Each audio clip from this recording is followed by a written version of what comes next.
샬롬. 오늘도 하나님 말씀 앞에 나오신 여러분 환영합니다. 우리 함께 기도하겠습니다. 하나님, 오늘도 우리에게 귀한 말씀 주시니 감사합니다. 주님께서 주시는 이 말씀, 깨달아지는 말씀이 되게 하옵소서. 영혼을 살리는 말씀 되게 하여 주시옵소서. 주여, 우리는 나약하고 아둔하여 고집이 너무 세서 주의 말씀을 들을 귀가 없습니다. 주여, 들을 귀까지 허락하여 주옵소서. 그래, 오늘도 하나님께로부터 난 것들, 그 지혜와 용기와 소망으로 가득한 이 시간이 될 수 있도록 말씀 가운데 깨달아진 은혜 허락하여 주옵소서. 예수님의 이름으로 기도했습니다. 아멘.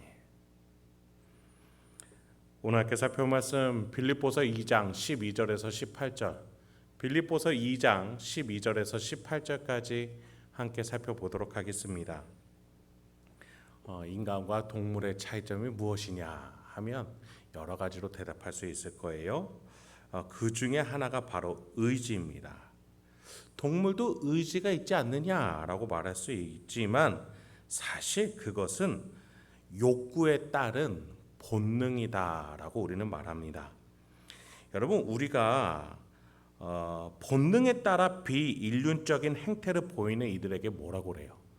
동물 같은 사람이다라고 부르지 않습니까?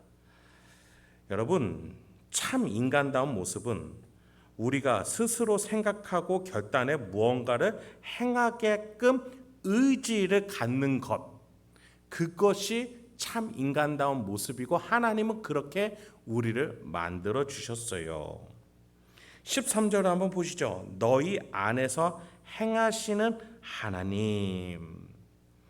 하나님께서 우리 안에, 즉 마음 안에서 일을 하셔요. 우리 의지를 앞에다 두고 가르쳐 주시고 설득하시고 문을 두들기시고 깨닫게 해주셔요. 그렇게 하나님이 우리에게 역사하시는데 13절 하반절에 어떤 일을 하십니까? 자기의 기쁘신 뜻을 이루기 위해서 너희에게 소원을 두신다.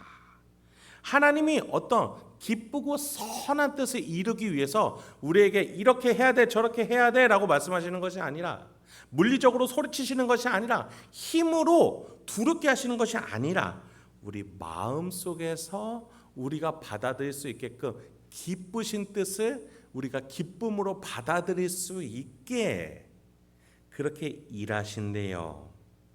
그래서 우리 마음에 소원이라는 것을 두신대요. 우리가 그것을 바랄 수 있게끔, 기쁨으로 그것을 원할 수 있게끔 일하신대요. 하나님은 이렇게 우리의 마음 안에 우리의 의지를 두고 설득하시고 역사하시고 소통하시는 거예요. 하나님은 그렇게 인간을 독특하게 만드셨고 또 그 독특하게 만든 만큼 독특하게 관계를 맺으시는 거예요. 그래서 바울은 그런 하나님과 어떻게 우리가 살아가야 하는지 12절 14절에 이렇게 말합니다. 그러므로 나의 사랑하는 자들아, 너희가 나 있을 때뿐 아니라 더욱 지금 나 없을 때에도 항상 복종하여 두렵고 떨림으로 너희 구원을 이루라. 모든 일을 원망과 시비가 없이 하라. 바울이라는 리더가 있든 없든 빌립보 교회가 올바르게 서 있을 수 있는 이유가 뭡니까?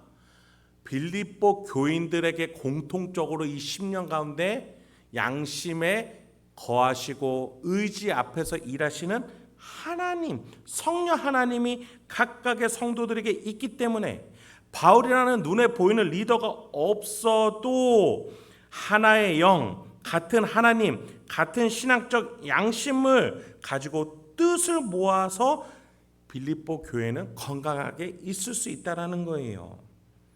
여러분, 그래서 예수님도 제자들에게서 떠나가실 때 뭐라고 하셨어요? 내가 너희를 떠나는 것이 유익하니 라고 말씀하시며 보혜사 성령 하나님이 임하실 것이다, 그것이 유익하다라고 말씀하셨던 거 아니겠습니까?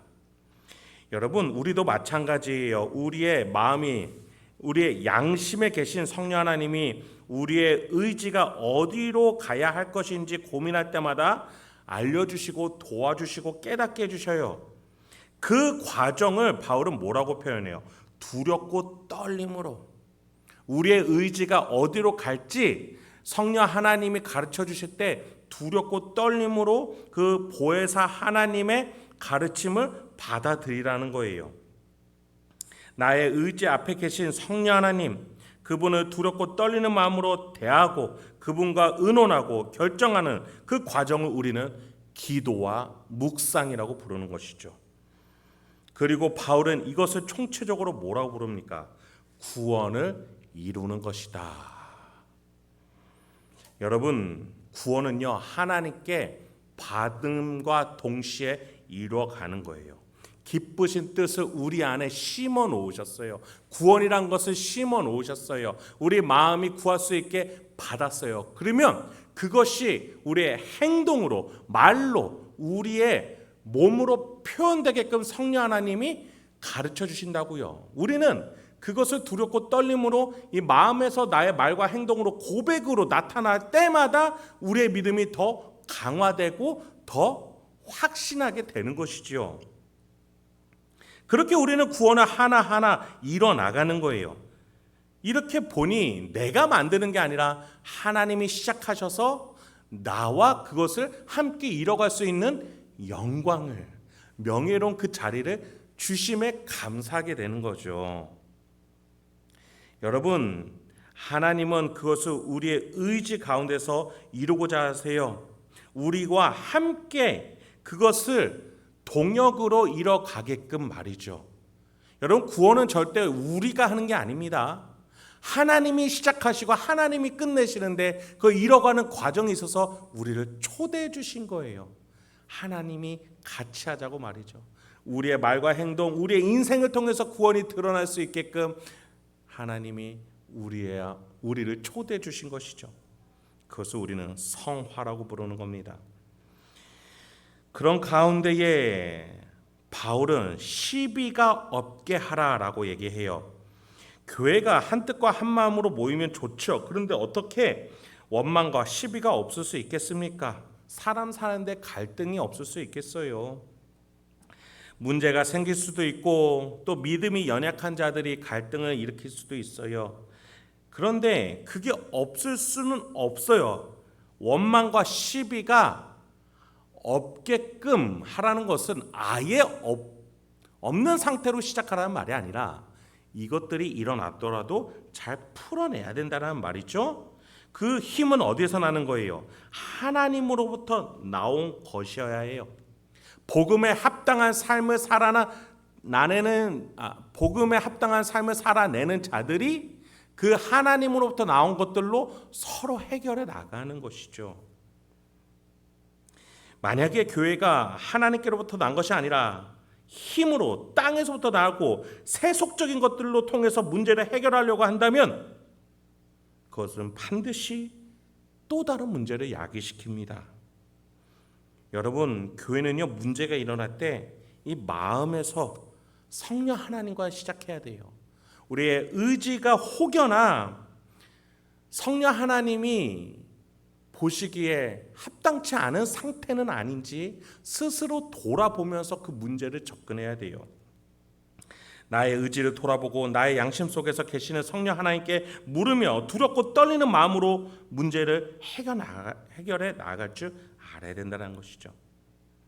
여러분, 이렇게 문제를 풀어나가는 신자와 그 교회를 뭐라고 부르는 거예요? 빛과 소금이라고 부르는 거예요. 15, 16절을 보죠.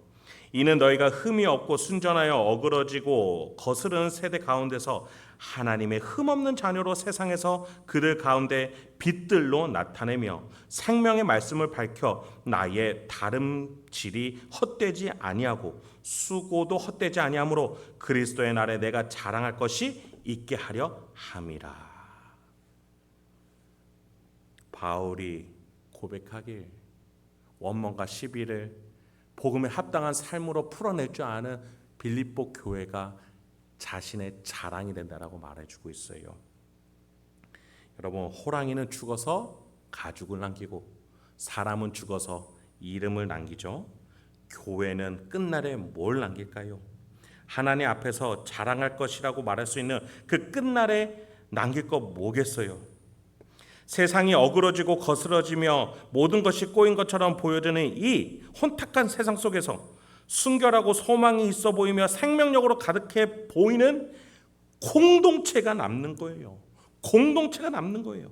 하나님으로부터 난 것으로 문제를 해결할 줄 아는 그 독특한 공동체, 돈으로도 힘으로도 높음으로도 낮음으로도 넓음으로도 결코 끊어낼 수 없는 그 그리스도의 사랑으로 똘똘 뭉친 하나님의 공동체, 의와 평강과 희락, 하나님께로부터 난 것들로 문제를 해결해 나가는 그 공동체가 남는 거예요.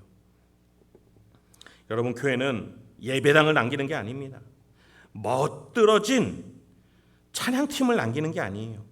살아있으며 생명력이 있어 세상으로부터 차별화된 빛과 소금의 역할을 하는 소그룹, 그 공동체, 교제 공동체를 남기는 거예요.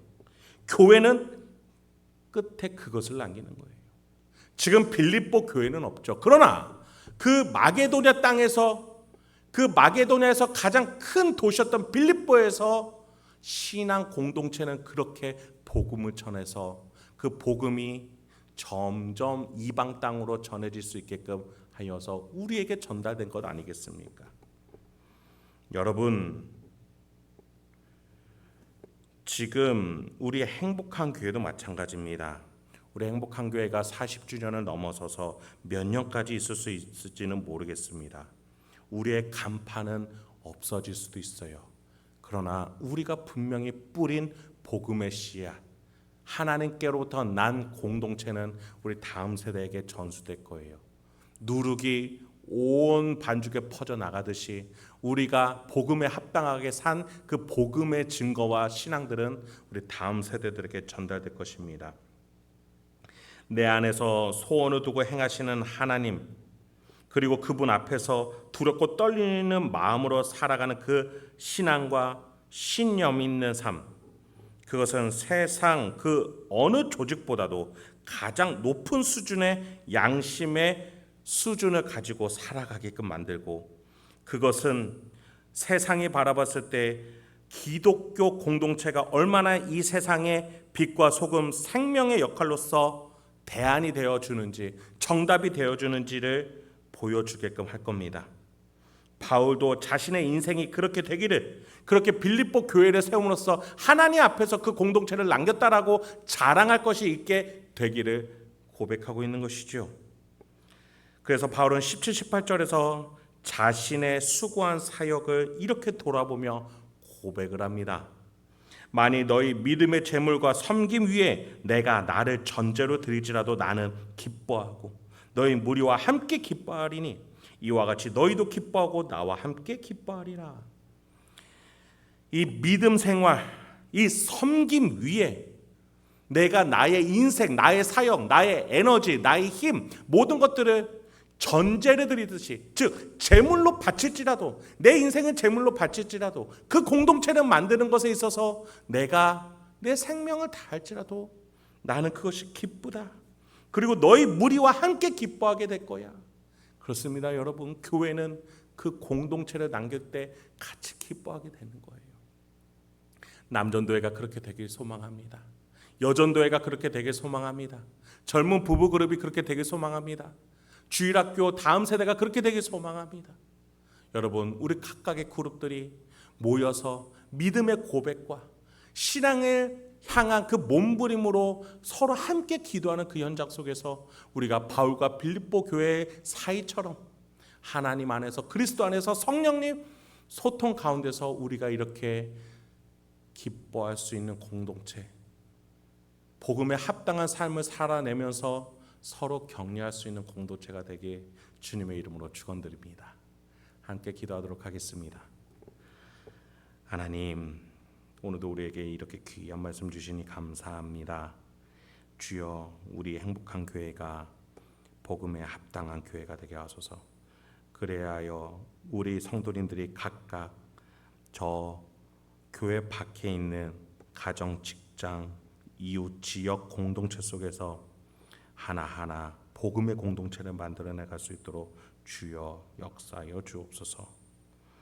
주님, 그런 데 있어서 지혜와 용기, 소망이 필요합니다. 오늘 말씀 묵상하는 가운데 그것들, 하나님께로부터 난 것들 허락하여 주옵소서. 예수님의 이름으로 기도했습니다. 아멘.